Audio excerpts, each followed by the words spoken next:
pumunta sa ibang mga kalapit nilang bayan, no? So napunta sila sa mga bayan, sa bayan ng Griego. So doon yung iba. So sabi nila doon siya mangangaral. Dahil hindi nila talaga mapaniwalaan na si Jesus na ay inutusan ng Panginoong Diyos na upang may sakatuparan nito.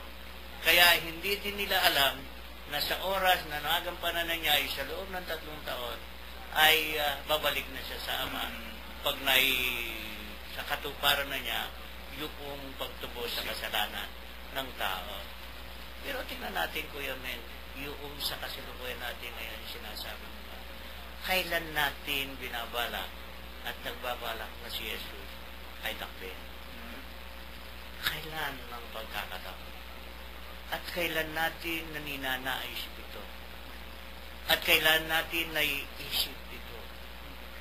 Sumasagi din sa kaisipan natin kung minsan ang mga bagay na ito, lalo na kung hindi tayo nag-aaral, nagbabasa ng Bible.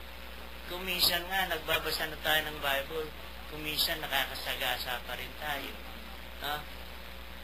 Sabi nga ng Panginoon, ang ginawa mo sa pinakamaliit na kapatid mo na ito, ginawa mo sa akin. Kung nagbabalak tayo ng masama sa ating kapwa, lalo't higit kahit na hindi mo dakpin, na ikapapahamak niya, dinadagit ko na rin si Jesus. Kailan ang mga pagkakataon, lalo na sa mga politikang kapanahonan na yun, ang daming nagsisiwalat ng iba't ibang katotohanan katulad ng ipinahayag ng ating Panginoon. Marami na rin ang nagdusa, marami na rin ang nahuli, marami na rin ang napahamak. Subalit kaiba ang ating Panginoon. Ang Panginoon ay mayroong takdang panahon na nakatakda para sa kanyang buhay. Sana huwag tayong mag-isip ng masama laban sa ating kapwa. Sa sandaling nag-isip tayo ng masama sa ating kapwa, ang inuhuli natin at pinag-iisipan natin masama ay ang tumubos sa ating pagkakasama.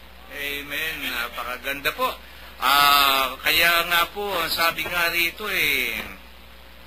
hahanapin ninyo ako at hindi ninyo ako makikita at hindi kayo makapupunta doon sa paruroonan ko. Iba kasi yung layunin ng Diyos, iba yung kanyang aral yung mga makalangit na aral yung kanyang pupuntahan para kasi itong mga iskriba pa rin sa iyo nagmamangha sila sa kaya pupunta itong tao na ito at hindi raw natin makikita. Hindi nila nauunawaan yung iniaaral ng Panginoong Hesus noon. Iyon.